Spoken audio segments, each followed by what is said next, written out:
Hello everybody, good evening and welcome to the Poetry of Painting. At the moment we're having a few little technical issues somewhere because my guest this evening, Martin, hasn't yet been able to log in. So we're just waiting to see if he will be able to log in. He's sending me his poem in the meantime, I believe. Let me just check on that. Because at least then hopefully I can read out some of his beautiful poetry for you if he can't manage to get in still. So I shall wait and see. I think he may have emailed it to me, so I will check for that. In the meantime, I apologise for appearing like a big woolly bear tonight on the show. Again, it's just so cold here in West Sussex. Probably not as cold as up north though, I appreciate that. And so I'm just checking. There we go. There's Martin's poem. So I will be able to read his poem for you, which is fantastic. And let me just say, yes, he sent that to me. So so I hope everybody's managing to keep warm and keep safe and not falling over on the ice or anything awful like that. So I am, as I say, doing a sort of brown furry bear impression tonight, but it keeps me warm, so there we are. I have to live with it, so there we go. Okay, so Martin may still be able to join us with any luck, but if not, I'll just show you the painting that he's written a beautiful poem about for this week. Oh, Chris says he's had a few problems logging in as well, so I'm not sure quite what's going on there. But maybe there's a bit of an issue at the moment with Facebook or StreamYard or something. Let me just type a message here. So sorry, if we can get Martin on, it'd be really lovely because he always recites his poetry so beautifully as well. And I haven't read it. Oh, Martin says he's listening. So I'm so sorry, Martin, if you can't get in. Keep trying because Chris has managed to get onto the show. So, oh, Chris says, very nice huggy brown bear. Thanks, Chris. It's very huggy, yes, and it's so snuggly. So the painting about which Martin has written a poem for this week is called Low Tide Burnham Overy Staithe, which may give some of you a clue as to the fact that it was painted based on one of my photographs and sketches from Norfolk. So, and it's on the north coast of Norfolk, and it's a lovely place. It's got a harbour and that, but it's also just got these marshes, and it's very tidal. So you get times when it just looks like mud flats, and other times when it's just, you know, covered in water. And then, like this painting, you've got bits where it's in between, where you've got some of the mud showing, but there's still some water in the channels going around there. So that's the scenario, and it was unusually for me. It was in watercolors, which is something that I rarely use. If I do tend to use it, it's more of a splashy kind of way, but I just tried something different for a change and really enjoyed it. So this one was about 9 by 12 inches, I think. Yes, about 9 by 12. And it's already sold, so it's not on the wall behind me, where I've got 6 other smaller paintings up just to show you tonight, some of which are on gold leaf, which is one of my favorite things, which anyone who's watching probably knows that by now if you've been watching any of the shows that have gone before. So so Martin still hasn't managed to get in, so I think what I'm going to do is go ahead and do my best at reading his poem for you. And I will have to ask you to bear with me on this one because I haven't read it before. So if I get it a little bit wrong, I do apologise, but I'll give it a go. So it's called Low Tide. It's by Martin Goldie in Scotland, who has written some beautiful poetry for us before. So, low tide. On ruffled edge of empty Broad's rust shore, on earth's soft comfort, wee brown in endless blue, As slow time cools the long day's heat, in brooding silence, becalmed on quiet sand, our secret whispers rise. With the lonely bittern mute, we stare past rivers' tears to a distant jade horizon, far beyond our tethered boat, drifting softly on broad slow tide, awaiting patient, restless breeze to sail us home on angel's breath. That is so beautiful, Martin. Thank you. Oh, and you said nice to hear me read it. Well, I'm sorry, I did make a couple of stumbles over a few words there, but it's absolutely beautiful. Shorter than a lot of yours, which is unusual, because you very often have these wonderful stories that are based on my painting, but make it so much more than just a painting when you write about it in your poetry.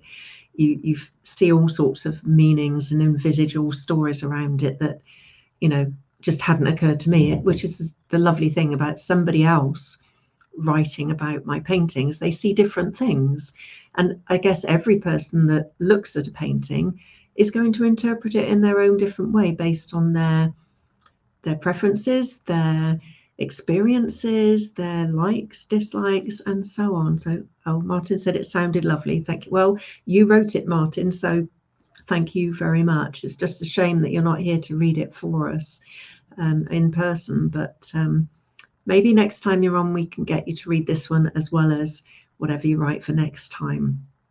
So that was absolutely beautiful. Yes, you went for short and sweet, and you perfected it. Absolutely, Martin. Really lovely. Thank you so much. So a little bit of disappointing news about my book. I don't think it's going to be back from the printers in time for me to get it out to people before Christmas. I am so sorry about that. It's very disappointing to me that I may have to disappoint some of you that have pledged for the book with the fundraising, which was absolutely super. Thanks again to everybody that donated and pledged money. Still, until we've got the books and done the postage, we won't know exactly the figure that will be going to the charity, but it's going to be a good sum. Thanks to everybody involved. And I'm just so waiting for getting those books in my hands and get them sent out to people. I've got all the packaging ready. I've got everything ready apart from the actual books themselves, which is, as you can imagine, very frustrating, but it will happen. And I say, well, I guess, all the best things are worth waiting for. So on that basis, hopefully that will be the case here. But Martin says he'll read his poem, this poem for us next time he's on the show as well, which is brilliant. And yes, so that's that. So the book is in progress. Quite a few people have asked about a second book already. They haven't even got the first one yet, but which is so lovely and such a vote of confidence in me. So the plans for that won't be going forward for a few months yet. I just need a break. I need to concentrate on some of my other projects art-wise. But when I do, what I'd like to do is, we've got one poem per painting at the moment. Obviously not the ones that are in this book. We've got two for each of those. But for the next book, what I'd like is to have two poems by two of my guest poets rather than myself, so that we get my view of the painting and two separate views from two guest poets writing about the painting. So over the coming weeks and months, hopefully I will have some of my guest poets writing on paintings that have already been poemed before, in order to build up the content for a second book as and when. But I'm not making any promises on the timing of that one. We're going to have a bit more of a lead time for it, so that we don't have a mad panic at the end, and also so that I've got firm dates that I can sort of more or less guarantee delivery on, as well as which, of course, we've got postal strikes at the moment, which aren't helping anything at all in this respect. But there we go. And actually, on the subject of post, it was a real sign yesterday when I went to collect a parcel that it must be very cold at the moment, because our postie was wearing long trousers. He wasn't wearing shorts. I mean, to see a postman not wearing shorts, you know it's got to be really cold. So so there we go. It's not just me feeling the cold.